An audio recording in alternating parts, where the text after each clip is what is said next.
Metafix is a show that teaches you how to think in the metagame. I am not here to give you the answers, nor am I going to tell you how to win. Metafix teaches you how to play in the metagame and how to react around the metagame and what is in the metagame. If you're looking for the answers, try HC Realms, check the forums, they have all kinds of neat toys and tools and teams being brought up, and check the results of a lot of the ROC tournaments or any Worlds tournaments to see how teams played out and what teams were used for. I'm just here to help you think.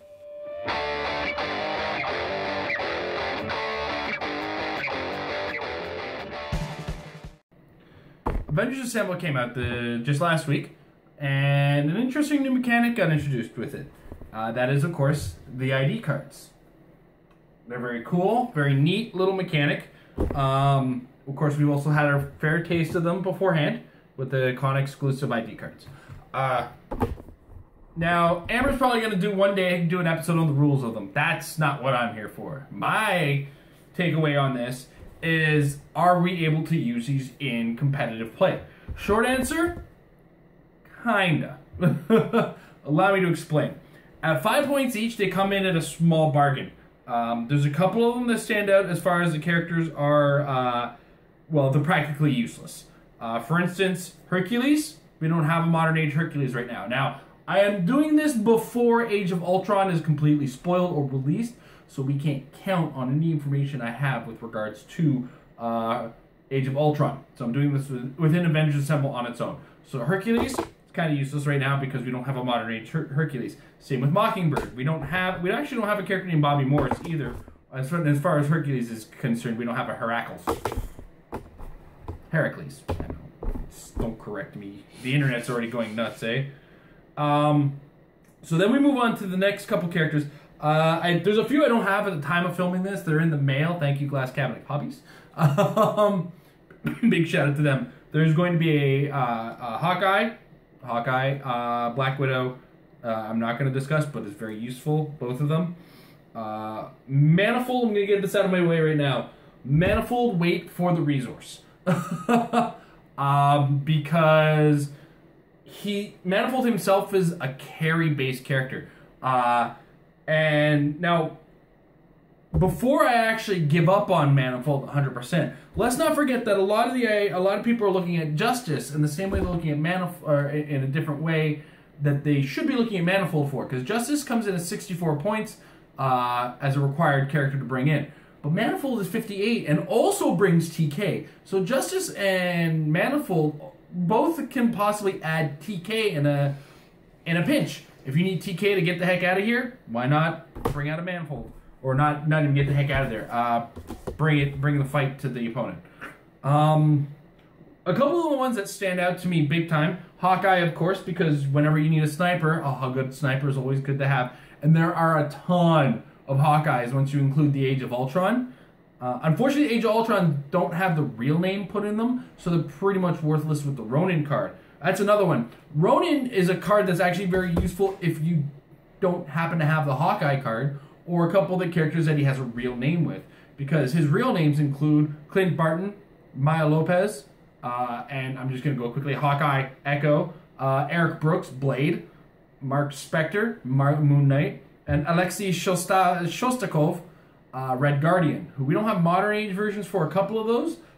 Eric Brooks being Blade, he's on his way out. Mark Spector's on the way out. Moon Knight and Blade are on the way out. Alexei Shostakov is on the way back in, I think, once we see Nick Fury.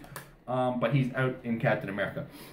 But Ronin is a good card to have in general because just the options he brings are plentiful in the set in itself. So in sealed and in a nutshell, if you can't get your hands on the Hawkeye card that you need, he can come in handy for bringing in the Avengers Assemble Hawkeye. Just going over that quickly. Outside of that, there's a few of them that I think people are overlooking aspects of. I want to talk about Triathlon Man. A lot of people look at that and say, hey, he shares the same real name as the 3D Man. Well, Ronin and Triathlon I want to talk about as the characters that are actually on the picture. Triathlon Man, or is it Triathlon? No, it's just Triathlon. Why do I keep calling him Triathlon Man? His first click for 60 points. Now, 60 points means a lot of characters can possibly bring him in.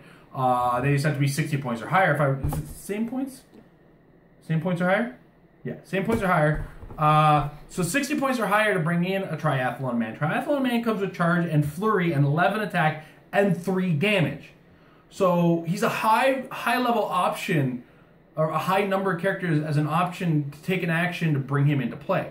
That's huge. Think of the output on that. Now the cost of 5 points, a lot of people are talking about, like, I'm giving up 5 points.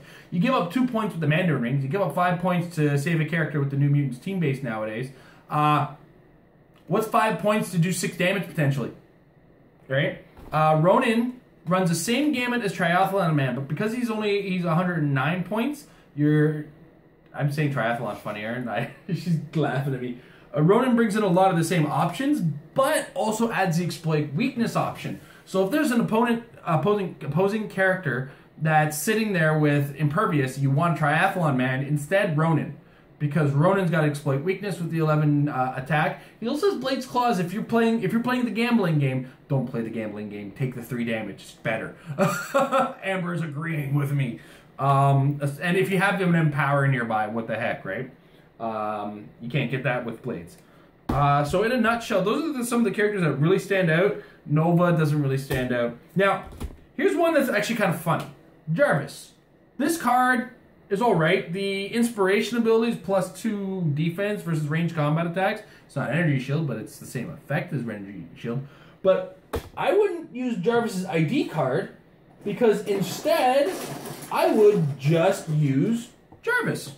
And the reason I would use Jarvis is that Jarvis allows you to he counts as 3 characters for the purposes of ID cards, which is an amazing effect because generally each character on your force counts towards the number of ID cards you're allowed. As long as he's adjacent to an Avenger, he ignores or reduces all damage down to just 1 at a time. Now, because it's a reducer, you're prone to Psychic Blasts, but what can you do about that?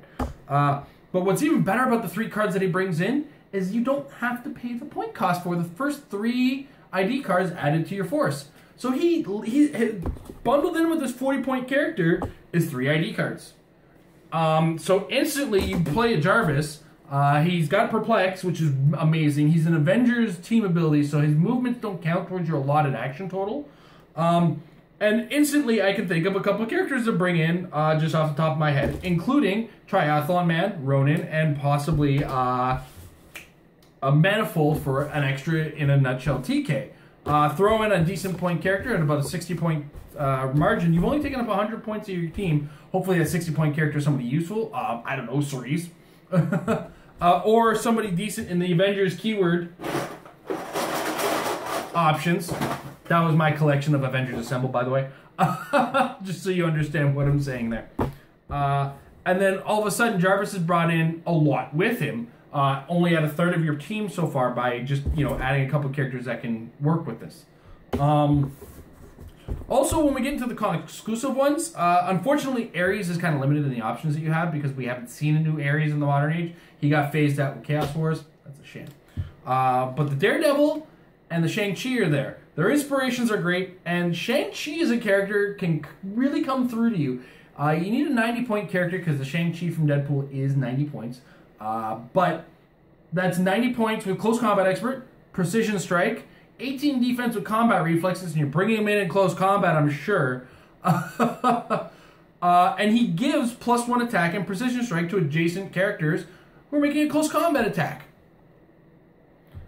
Daredevil comes in with Ignore Hindering for movement and shooting with regards to bringing a character in, but the 108-point Daredevil or the 100-point Daredevil is actually better. The 100-point Gravity Feed Daredevil from the Deadpool set is absolutely stellar to bring on the board with the ID card.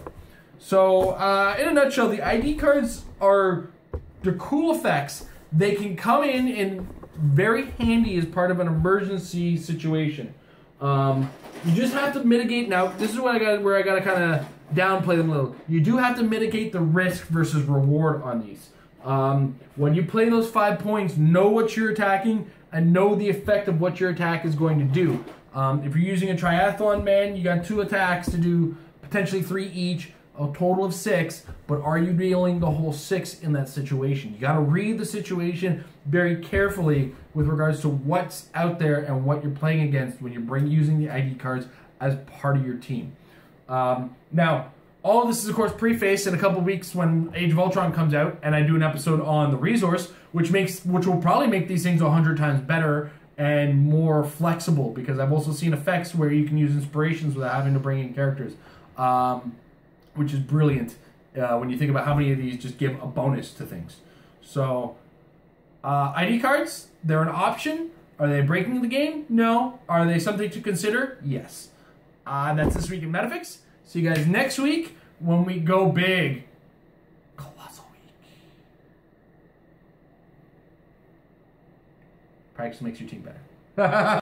The opinions and thoughts brought to you in Metafix are not meant for the casual game at the table. Married with Clix is brought to you by Majestic's Heroclix sales down in Costa Mesa, California. Right now, they're in the middle of storefront change. In the meantime, don't forget to check out their eBay store. If you check the link down below, they always have great Heroclix stuff at fantastic prices, and they'll ship just about anywhere.